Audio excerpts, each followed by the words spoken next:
আজিৰ এই ভিডিঅ'ত মই আলোচনা কৰিম HS সেকেন্ড ইয়াৰৰ অসমীয়া বিষয়ৰ মোস্ট ইম্পৰ্টেন্ট মূল বাবৰ বিষয়ে যে কোনকেইটা কবিতাৰ পৰা 2025 ফাইনেলত 2025 বৰ্ষত অসমীয়াৰ কোনকেইটা কবিতাৰ পৰা মূল বাব অহাৰ চান্সেছ আছে এইখিনি মই আলোচনা কৰিম আজিৰ এই ভিডিঅ'টোত। তোমালোকে ভিডিঅ'টো ভালদৰে ওয়াচ কৰা তেতিয়াহ'লে তোমালোকে বুজি পাবা কোনকেইটা কবিতাৰ পৰা মূল বাব অহাৰ চান্সেছ আছে। তেতিয়াহ'লে আমি ভিডিঅ'টো আৰম্ভ কৰোঁ। সো প্ৰথমতে ইয়াত মই তোমালোকৰ গোটেইকেইটা কবিতাৰ নাম লিখি ৰাখিছোঁ। তোমালোকৰ পৰীক্ষাত তিনিটা কবিতাৰ মূল বাব লিখিবলৈ তিনিটা কবিতাৰ মূল বাব আহে, ঠিক আছে। তোমালোকে যিকোনো এটা লিখিব লাগে, মানে তিনিটা কবিতা থাকিব, তোমালোকে যিকোনো এটা মূল বাব লিখিব লাগে। ইয়াত টোটেল তোমালোকৰ অসমীয়া সিলেবাছত টোটেল তোমালোকৰ কবিতা আছে 8টা কবিতা আছে। এক নম্বৰ হৈছে বৰগীত, ইয়াৰ পিছত বিশ্ব খনিকৰ, ইয়াৰ পাছত মিলন, নেক্সট তোমালোকৰ জনতাৰ আহ্বান, ইয়াৰ পাছত কাঠমিস্ত্ৰীৰ গড়, ইয়াৰ পাছত আগুনৰ কুঁৱলী, নেক্সট উভতি নহাৰ কবিতা, আৰু শেষৰ হৈছে কৰুণতম। 2023 আহিছিল বিশ্ব খনিকৰ, মিলন, ইয়াৰ পাছত 2023 আহিছিল উভতি নহাৰ কবিতা। মানে এই তিনটা আহিছিল তোমালোকৰ 2023 বৰ্ষত আহিছিল। 2024 আহিছিল জনতাৰ আহ্বান আহিছিল, কাঠমিস্ত্ৰীৰ ঘৰ আহিছিল, আগুনৰ কুঁৱলী আহিছিল 2024। মানে ইয়াত চোৱা টোটেল 8টা কবিতা আছে। 8টাৰ পৰা 23 তোমালোকৰ 23 এই তিনিটা আহি গৈছিল, বিশ্ব খনিকৰ, মিলন আৰু উভতি নহাৰ কবিতা আহিছে।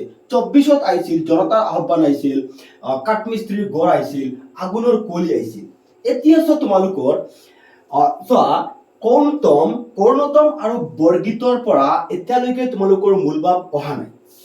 কৰুণতম আৰু বৰগীতৰ এতিয়ালৈকে মূল বাব অহা নাই, কাৰণ চোৱা 2023 বৰ্ষৰ পৰা তোমালোকৰ মূল বাব আহি আছে। ইয়াৰ আগতে কিন্তু 2022 বৰ্ষৰ তোমালোকে প্ৰশ্ন কাকত চাবা, 2022 প্ৰশ্ন কাকত চাবা, পৰীক্ষাত কিন্তু মূল বাব অহা নাছিল। মানে 23ৰ পৰা তোমালোকৰ পৰীক্ষাত মূল বাব আহি আছে অসমীয়া বিষয়ত, ঠিক আছে। এতিয়া চোৱা 2025ত তোমালোকৰ মোস্ট ইম্পৰ্টেন্ট হ'ব কৰুণতম কবিতাটো। এইটো হ'ব তোমালোকৰ 25ৰ কাৰণে মোস্ট ইম্পৰ্টেন্ট। 2025ত এই কৰুণতম কবিতাটো তোমালোকে 1 নম্বৰত ৰাখিবা। কৰুণতম কবিতাটো তোমালোকৰ 23ত অহা নাই, 24ত অহা নাই, ঠিক আছে। এই কৰুণতম কবিতাটো। ইয়াৰ পাছত চোৱা বৰগীত তোমালোকে 2025ৰ কাৰণে ইম্পৰ্টেন্ট হিচাপে ধৰি লোৱা। বৰগীতৰ পৰা তোমালোকৰ মূল বাব অহা নাই, 23ত অহা নাই, 24ত অহা নাই। তোমালোকে প্ৰথমতে কৰুণতম কবিতাটো শিকিবা। সো কৰুণতম কবিতাটো 100% চান্স আছে, 100% তোমালোকৰ চান্স আছে 2025ত মূল বাব অহাৰ। কৰুণতম, বৰগীত দুটা আছে ইয়াত। ইয়াৰ পাছত চোৱা তোমালোকে 24ৰ খিনি এৰি দিয়া, 23ৰ বিশ্ব খনিকৰ পঢ়িব পাৰা, মিলন পঢ়িব পাৰা, উভতি নহাৰ কবিতা পঢ়িব পাৰা। কিন্তু 1 নম্বৰত তোমালোকে শিকিব লাগিব কৰুণতম, কাৰণ কৰুণতমটো তোমালোকৰ 23ত অহা নাই, 24ত অহা নাই, ঠিক আছে। লাষ্ট 2টা বছৰ এই কবিতাটো অহা নাই আৰু বৰগীত অহা নাই। তোমালোকে প্ৰথমতে কৰুণতম শিকিবা, ইয়াৰ পাছত বৰগীত শিকিবা। নেক্সট তোমালোকে শিকিব পাৰা বিশ্ব খনিকৰ, মিলন, উভতি নহাৰ কবিতা, ঠিক আছে। আই হোপ তোমালোকে যদি এই কেইটা শিকি লোৱা, তোমালোকৰ 100% ফাইনেলত কমন পাবা অসমীয়া কবিতাৰ মূল বাব, ঠিক আছে। আই হোপ তোমালোকে বুজি পাইছা যে কোনকেইটা তোমালোকে ভালকে আগতে শিকিব লাগে। কৰুণতম, বৰগীত, বিশ্ব খনিকৰ, মিলন, উভতি নহাৰ কবিতা। তোমালোকে এই 5টাৰ প্ৰথমতে শিকিবা কৰুণতম, ইয়াৰ পাছত বৰগীত, আৰু যদি তোমালোকৰ সময় থাকে বিশ্ব খনিকৰ, মিলন, উভতি নহাৰ কবিতা এইখিনি শিকিবা। এইখিনি শিকিলে তোমালোকৰ কমন আহি যাব। কিন্তু কৰুণতমটো চাবা, মই কৈছো যে কৰুণতমটো তোমালোকে চাবা, পৰীক্ষাত আহিবই কৰুণতম কবিতাটো, কাৰণ 23ত অহা নাই, 24তো অহা নাই। আই হোপ তোমালোকে বুজি পাইছা। আৰু ইয়াৰ যদি এই কবিতাবোৰৰ যদি তোমালোকৰ মূল ভাৱৰ যদি উত্তৰ লাগে, যদি কাৰোবাৰ ওচৰত যদি আনসাৰ নাই, তোমালোকে হেৰি কৰিব পাৰা, আমাৰ study lids academy app download কৰি। সো আমাৰ ষ্টাডি লিডছ একাডেমি এপ বহুত ছাত্ৰ ছাত্ৰীয়ে ডাউনলোড কৰি ষ্টাডি কৰি আছে।